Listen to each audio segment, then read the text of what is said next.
What's up, guys? Today I'm going to be showing you a quick tutorial on how to use the French press. So I prefer to use it because it tastes a lot more smooth and fresh because you're able to ground your beans right before you make it, and it only takes 4 minutes. So super fast. Yeah. Anyway, let's get started.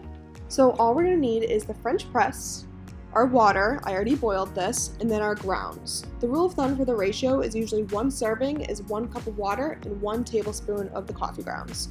So first we're gonna put our coffee grounds into the French press. Then we're going to put just a little bit of water just to cover the grounds, and then we're gonna let this sit for 30 seconds, allowing it to bloom. Alright, so it has been 30 seconds that this has been sitting, so we're going to take the rest of our water and we are going to put it into the French press. So you don't need to do it too slow, but make sure that you're not splashing yourself because, again, this is boiling water. So after that's done, we are going to take our lid, put it on top of the French press, and allow this to sit for 4 minutes.